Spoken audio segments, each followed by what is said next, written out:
Lendo a Bíblia em um ano. Dia 57. Primeira leitura. Levítico, capítulo 19, versículo 1, ao capítulo 20, versículo 21. O Senhor disse a Moisés: Fale a toda a congregação dos filhos de Israel e diga-lhes: Sejam santos, porque eu, o Senhor, o Deus de vocês, sou santo. Cada um respeite a sua mãe e o seu pai e guarde os meus sábados. Eu sou o Senhor, o Deus de vocês. Não se voltem para os ídolos, nem façam para si deuses de metal. Eu sou o Senhor, o Deus de vocês.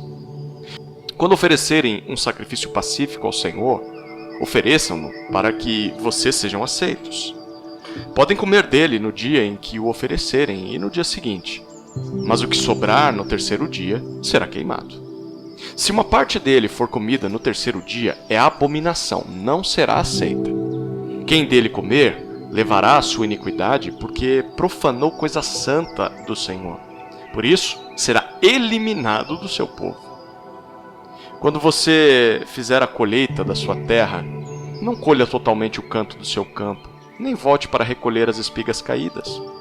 Não seja rigoroso demais ao fazer a colheita da sua vinha, nem volte para recolher as uvas que tiverem caído no chão. Deixe-as para os pobres e estrangeiros. Eu sou o Senhor, o Deus de vocês. Não furtem, não mintam, nem usem de falsidade uns com os outros. Não façam juramentos falsos pelo meu nome, pois vocês estariam profanando o nome do seu Deus. Eu sou o Senhor. Não oprima nem roube o seu próximo. Que o pagamento do trabalhador diarista não fique com você até a manhã seguinte. Não amaldiçoe o surdo, nem ponha tropeço diante do cego, mas tema o seu Deus. Eu sou o Senhor. Não seja injusto ao julgar uma causa, nem favorecendo o pobre, nem agradando o rico. Julgue o seu próximo com justiça. Não ande como mexeriqueiro no meio do seu povo, nem atente contra a vida do seu próximo. Eu sou o Senhor. Não guarde ódio no coração contra o seu próximo, mas repreenda-o e não incorra em pecado por causa dele. Não procure vingança, nem guarde ira contra os filhos do seu povo, mas ame o seu próximo, como você ama a si mesmo. Eu sou o Senhor. Guarde os meus estatutos. Não permita que os seus animais se ajuntem com os de espécie diversa. Não plante semente de duas espécies em seu campo. Nem use roupa de dois tipos diferentes de tecido. Se um homem tiver relações com uma mulher e esta for escrava prometida a outro homem, mas que não foi resgatada nem posta em liberdade, então deverá haver punição. Não serão mortos, pois ela ainda não havia sido libertada. O homem, como oferta pela sua culpa, trará um carneiro ao Senhor à porta da tenda do encontro. Com o carneiro da oferta pela culpa, o sacerdote fará expiação diante do Senhor pelo pecado que o homem cometeu, e o pecado lhe será perdoado.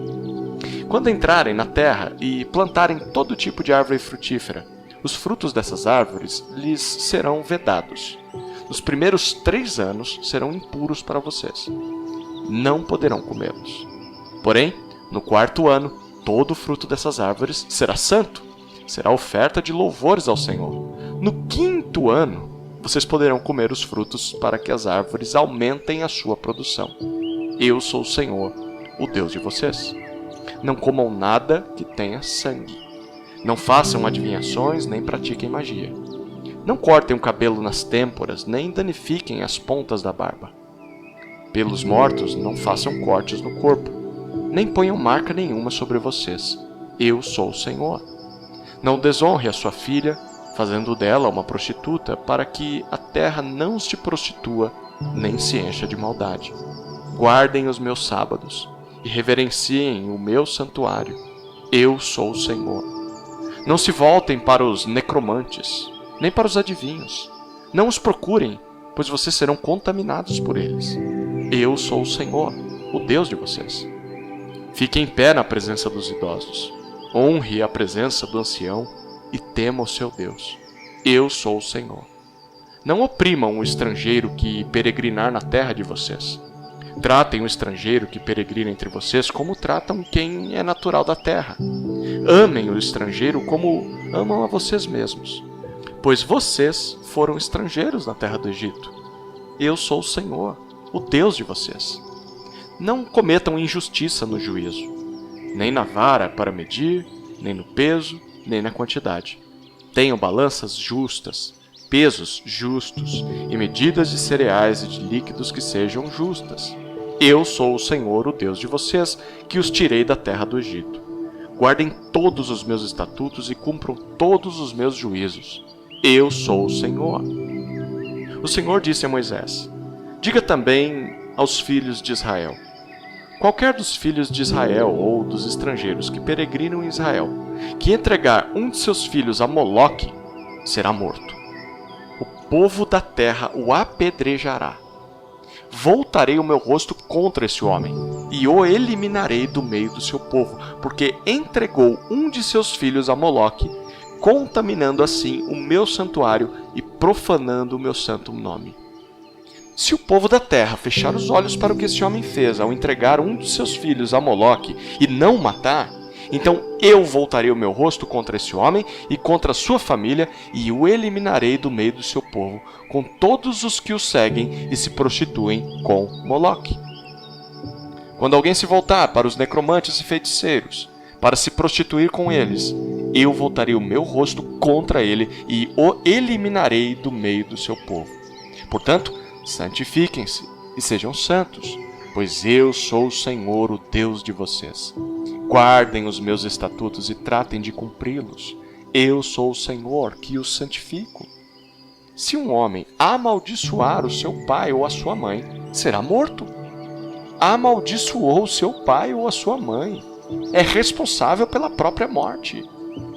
Se um homem adulterar com a mulher do seu próximo, será morto. O adúltero e a adúltera. O homem que tiver relações com a mulher de seu pai, terá envergonhado seu pai.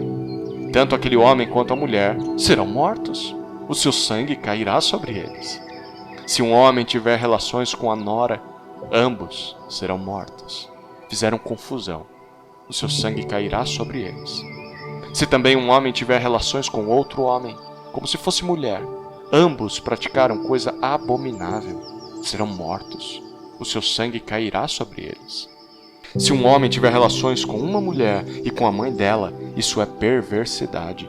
Queimarão, tanto ele quanto elas, para que não haja maldade no meio de vocês. Se também um homem tiver relações com um animal, será morto. Matem também um animal. Se uma mulher se aproximar de algum animal e tiver relações com ele, matem tanto a mulher como o animal. O seu sangue cairá sobre eles. Se um homem casar com a sua irmã, filha de seu pai ou filha de sua mãe, se ele tiver relações com ela e ela tiver relações com ele, será uma indecência. Portanto, serão eliminados na presença dos filhos do seu povo. Ele envergonhou a sua irmã. Levará sobre si a sua iniquidade. Se um homem se deitar com uma mulher no período da menstruação dela, e tiver relações com ela, descobrindo a sua fonte, e ela descobrir a fonte do seu sangue, ambos serão eliminados do meio do seu povo. Também não tenha relações com a irmã de sua mãe ou a irmã de seu pai, porque significa ter relações com uma parenta. Levarão sobre si a sua iniquidade. Se um homem tiver relações com a tia, envergonhou seu tio. Levarão seu pecado sobre si, morrerão sem filhos. Se um homem tomar a mulher de seu irmão, isso é impureza. Envergonhou seu irmão.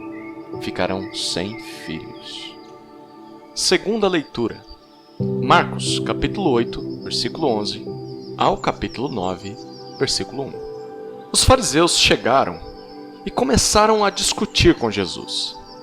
E tentando-o, pediram-lhe um sinal vindo do céu. Jesus, porém, arrancou do íntimo do seu espírito um gemido e disse: por que esta geração pede um sinal? Em verdade lhes digo que nenhum sinal será dado a esta geração. E deixando-os, tornou a embarcar e foi para o outro lado. Ora, os discípulos se esqueceram de levar pão, e no barco tinham consigo senão um só. Jesus os preveniu, dizendo: fiquem atentos e tomem cuidado com o fermento dos fariseus e com o fermento de Herodes. E eles, começaram a discutir entre si, dizendo: ele diz isso porque não temos pão. Jesus percebeu isso e perguntou: por que vocês estão discutindo sobre o fato de não terem pão? Vocês ainda não percebem nem compreendem? Têm o coração endurecido? Tendo olhos não veem e tendo ouvidos não ouvem?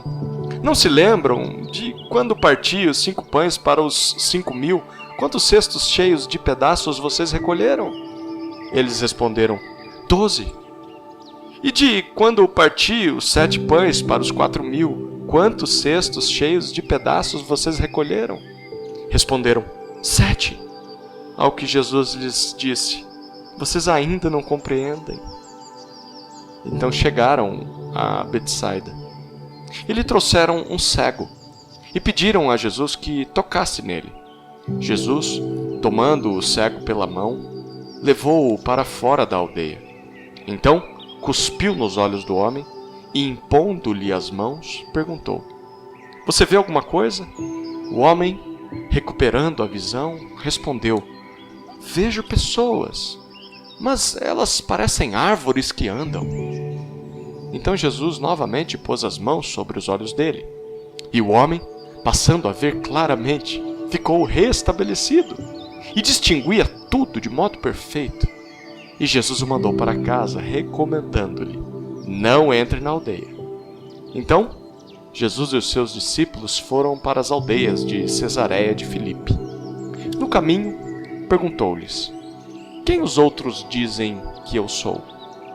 Os discípulos responderam: uns dizem que é João Batista, outros dizem que é Elias, e ainda outros dizem que é um dos profetas. Então Jesus perguntou: e vocês, quem dizem que eu sou? Respondendo, Pedro lhe disse: o Senhor é o Cristo. Então Jesus os advertiu de que a ninguém dissessem tal coisa a seu respeito. Então Jesus começou a ensinar-lhes que era necessário que o Filho do Homem sofresse muitas coisas, fosse rejeitado pelos anciãos, pelos principais sacerdotes e pelos escribas, fosse morto e que depois de 3 dias ressuscitasse. E isto ele expunha claramente. Então Pedro, chamando-o à parte, começou a repreendê-lo.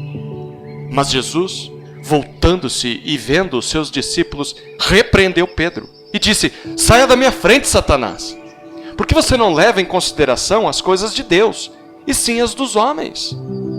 Então, convocando a multidão e juntamente os seus discípulos, Jesus lhes disse: se alguém quer vir após mim, negue a si mesmo, tome a sua cruz e siga-me. Pois quem quiser salvar a sua vida, a perderá. E quem perder a vida por minha causa e por causa do Evangelho, esse a salvará. De que adianta uma pessoa ganhar o mundo inteiro e perder a sua alma? Que daria uma pessoa em troca de sua alma? Pois quem nesta geração adúltera e pecadora se envergonhar de mim e das minhas palavras, também o Filho do Homem se envergonhará dele, quando vier na glória do seu Pai com os santos anjos. Dizia-lhes ainda: em verdade lhes digo, que dos que aqui se encontram, existem alguns que não passarão pela morte, até que vejam ter chegado com poder o reino de Deus. Terceira leitura. Salmos, capítulo 42, versículos 1 a 11. Ao mestre de canto, salmo didático dos filhos de Corá. Assim como a corça suspira pelas correntes das águas, assim por ti, ó Deus, suspira a minha alma. A minha alma tem sede de Deus, do Deus vivo. Quando irei e me apresentarei diante da face de Deus? As lágrimas têm sido meu alimento dia e noite, enquanto me dizem continuamente: e o seu Deus, onde está? Lembro-me destas coisas, e dentro de mim se derrama a minha alma. de como eu passava com a multidão de povo e os guiava em procissão à casa de Deus, entre gritos de alegria e louvor, multidão em festa. Por que você está abatida, ó minha alma? Por que se perturba dentro de mim? Espere em Deus, pois ainda o louvarei, a Ele, meu auxílio e Deus meu. Sinto abatida dentro de mim a minha alma. Lembro-me, portanto, de ti nas terras do Jordão, no Hermon e no Monte Mizar. Um abismo chama outro abismo ao ruído das tuas cachoeiras. Todas as tuas ondas e vagas passaram sobre mim. Contudo, o Senhor, durante o dia, me concede a sua misericórdia, e de noite está comigo o seu cântico, uma oração ao Deus da minha vida. Pergunto a Deus, minha rocha, por que te esqueceste de mim? Por que hei de andar eu lamentando sob a opressão dos meus inimigos? Os meus ossos se esmigalham quando os meus adversários me insultam, perguntando sem parar: e o seu Deus, onde está? Por que você está abatida, ó minha alma? Por que se perturba dentro de mim? Espere em Deus, pois ainda o louvarei, a Ele, meu auxílio e Deus meu. Quarta leitura, Provérbios, capítulo 10, versículo 17. O caminho para a vida é de quem guarda o ensino, mas o que abandona a repreensão anda errante.